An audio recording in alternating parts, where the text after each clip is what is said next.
آج اس مجلس میں طے کرو ایک حصہ ضرور ہم اپنی ماں کو دیں گے. اگر باہر رہتی ہے تو ماں، جب ملاقات پر جائیں گے تو ہم اس ماں کو دیں گے جس ماں نے اپنا خون پلا کر، جس نے اپنا دودھ پلا کر، جس نے اپنے ہاتھوں کو جھولا بنا کر ہمیں جھلایا، جس نے اپنی باہوں میں ہمیں کھلایا، جس نے ہمیں اپنی سینے کے ہیٹر اور سینے کی گرمی سے، ٹھنڈک سے بچایا، جس نے ہمیں بچپن میں موت کی آغوش میں جانے سے اس لیے بچایا کہ میرا لال مر نہ جائے، اور وہ ڈاکٹروں کے دھکے کھاتی رہی، لائن میں کھڑی رہی اور ڈاکٹروں سے بھیک مانگتی رہی. آج وہ ماں کمانے کے قابل نہیں ہے. ہاں وہ ماں جب تک کما سکتی تھی اس نے کمایا، جب تک چل سکتی تھی جب تک وہ چلی، مگر ایک وقت اس پر ایسا آتا ہے کہ وہ معذور ہو جاتی ہے. تمہاری بہو کی وہ ماں نہیں ہے، وہ تمہاری ماں ہے. وہ بہو کی ماں نہیں ہے، بہو کی ماں تمہاری ساس ہے. اسے اپنی ماں سے محبت ہے. تمہاری ماں تمہاری ہے، اپنی ماں کی خدمت تم کرو. اس نے کتنی مرتبہ تیرا سر دبایا ہے، کتنی مرتبہ تیرے پیروں کو دبایا ہے. تو رات میں اٹھا تو تجھے پانی دیا ہے. تو نے کبھی ضد کر لی کہ میں یہ کھانا نہیں کھاؤں گا، تو اسی وقت اس نے چولہا جلایا ہے اور دوسرا کھانا تجھے تیار کر کے دیا ہے. آج وہ ماں تجھ سے صرف یہ چاہتی ہے کہ میں بوڑھی ہو گئی ہوں، اے میرے بیٹے میری آنکھوں میں موتیا بن کا پانی آ گیا ہے، میں تیری تصویر صحیح سے نہیں دیکھ پاتی. میں تیرا چہرہ، وہ جو میرا چہرہ بچپن کا تھا وہ دھندلا نظر آتا ہے. اے میرے بیٹے تو خرچ کرتا ہے اپنی بیوی کے ہار پر، اپنی بیوی کی پازیب پر، اپنی سالی کی شادی میں اپنے ساڑو پہ خرچ کرتا ہے. اے میرے بیٹے میرا ایک ہی آنکھ کا آپریشن کرا دے، اس میں لینس ڈلوا دے، تاکہ میں صبح اٹھوں تو تیرا چہرہ دیکھ کر میرے کلیجے کو ٹھنڈک پہنچ جائے.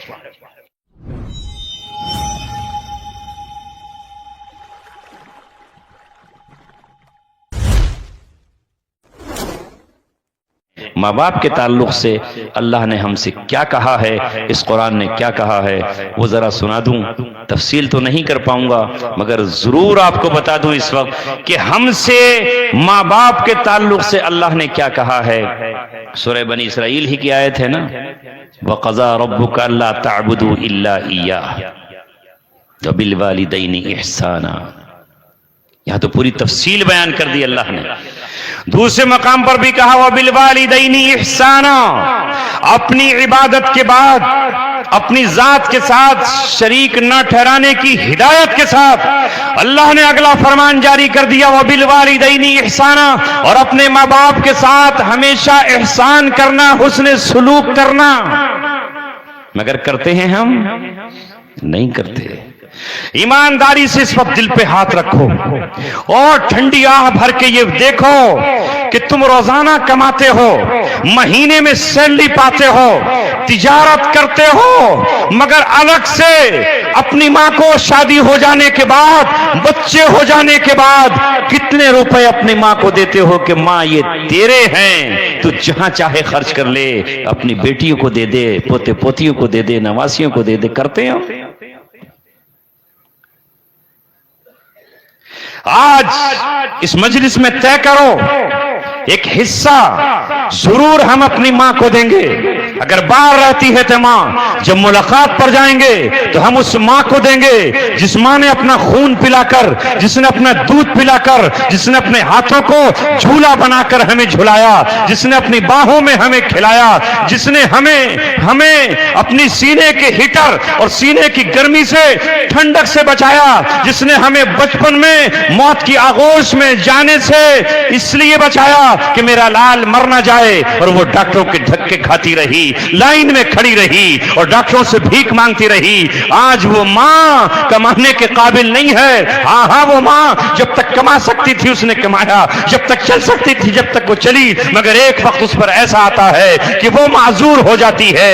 تمہاری بہو کی وہ ماں نہیں ہے، وہ تمہاری ماں ہے. وہ بہو کی ماں نہیں ہے، بہو کی ماں تمہاری ساس ہے. اسے اپنی ماں سے محبت ہے. تمہاری ماں تمہاری ہے، اپنی ماں کی خدمت تم کرو. اس نے کتنی مرتبہ مرتبہ تیرا سر دبایا ہے, کتنی مرتبہ تیرے پیروں کو دبایا ہے. تو رات میں اٹھا تو تجھے پانی دیا ہے, تو نے کبھی ضد کر لی کہ میں یہ کھانا نہیں کھاؤں گا, تو اسی وقت اس نے چولہا جلایا ہے اور دوسرا کھانا تجھے تیار کر کے دیا ہے. آج وہ ماں تجھ سے صرف یہ چاہتی ہے کہ میں بوڑھی ہو گئی ہوں, اے میرے بیٹے میری آنکھوں میں موتیا بن کا پانی آ گیا ہے, میں تیری تصویر صحیح سے نہیں دیکھ پاتی, میں تیرا چہرہ, وہ جو میرا چہرہ بچپن کا تھا وہ دھندلا نظر آتا ہے. اے میرے بیٹے تو خرچ کرتا ہے اپنی بیوی کے ہار پر, اپنی بیوی کی پازیب پر, اپنی سالی کی شادی میں اپنے ساڑو پہ خرچ کرتا ہے.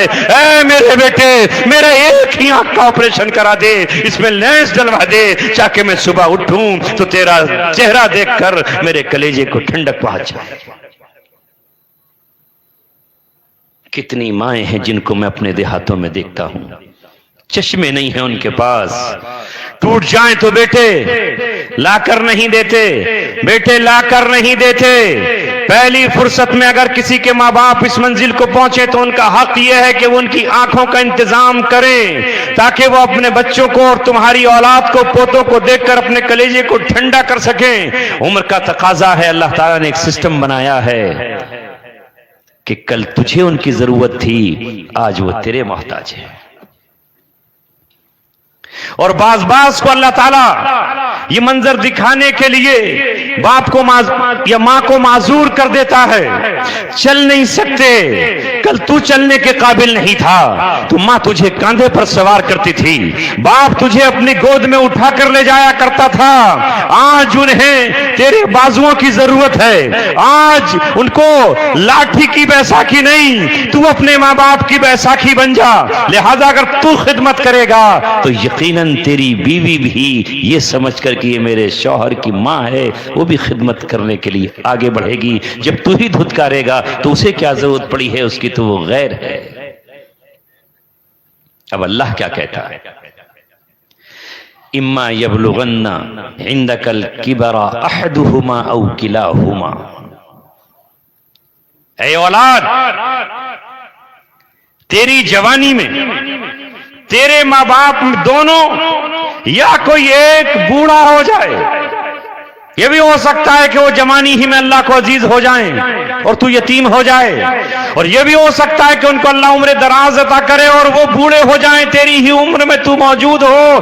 اما یبلغن عندک الکبر احدہما او کلاہما, کیونکہ اب وہ بوڑھے ہو چلے ہیں, لہذا بڑھاپے میں ان کی بچپنا لوٹ آیا ہے. اللہ کہتا ہے وَمَن نُعَمِّرْهُ نُنَكِّسُ فِي الْخَلْقِ, جس کو ہم عمر دراز دیتے ہیں تو ہم اس کی تخلیق کو الٹ دیتے ہیں. یعنی اب ان کا دماغ بچوں جیسا ہو گیا ہے, ماں بچوں جیسی ضد کرنے لگی ہے, اسے وہ چیزیں اچھی لگتی ہیں جو بچے کو اچھی لگتی ہیں, نقصان دہ چیزیں بھی اسے اچھی لگنے لگتی ہیں. وہ بات پہ اب روٹھے گی, کل تو روٹتا تھا آج ماں روٹ جائے گی, کل تو بار بار پوچھتا تھا آج ماں بار بار پوچھے گی, کل تو بھول جاتا تھا آج ماں بھول جائے گی. لہذا اللہ نے اس کو الٹا کر دیا ہے, وہ بچی ہو گئی, بچپنا آ گیا ہے. کل تیرے دانت نہیں تھے آج اس کے دانت نہیں ہوں گے, وہ تجھے چمچ سے کھلاتی تھی آج تجھے چمچ سے کھلانے کی نوبت پیش آ سکتی ہے. لہذا اللہ تعالیٰ نے کہا جب یہ مرحلہ آئے گا تو سب سے پہلے انسان کی چونکہ زبان چلتی ہے, زبان سے انسان جواب دیتا ہے, وہ زبان کبھی خنجر سے زیادہ زخمی کر دیتی ہے. خنجر کا زخم تو بھر جاتا ہے, زبان کے زخم نہیں بھرتے. تو اللہ تعالیٰ نے پہلا آرڈر کیا فَلَا تَقُلْ لَهُمَا اُفْ, اس موقع پر اپنے ماں باپ کو اف بھی مت کہنا. علماء نے لکھا ہے کہ اگر اف سے زیادہ کوئی کلمہ ہوتا اللہ اسے بھی نازل کر دیتا. اف مت کہنا, فلا تقل لہما اف. چلو زبان پر تو کنٹرول کر لیا, برا لگ جائے گا, پڑوسی سن لے گا, بھابج سن لے گی, بھائی سن لے گا, بہنیں سن لے گی, اور مگر اف تو نہیں کہا, مگر پیشانی پر بل پڑ گیا. اللہ نے اگلا آرڈر دیا, یہ غصہ, یہ قہر اور اندر کے دلی جذبات چہرے پر بھی ظاہر نہ ہو, والا تنہرہما, پیشانی پہ بل نہ پڑے, ماں ہے باپ ہیں, ولا تنہرہما. دوسرا اللہ نے صاف آرڈر کیا, اپنے محبوب پہ نہیں چھوڑا,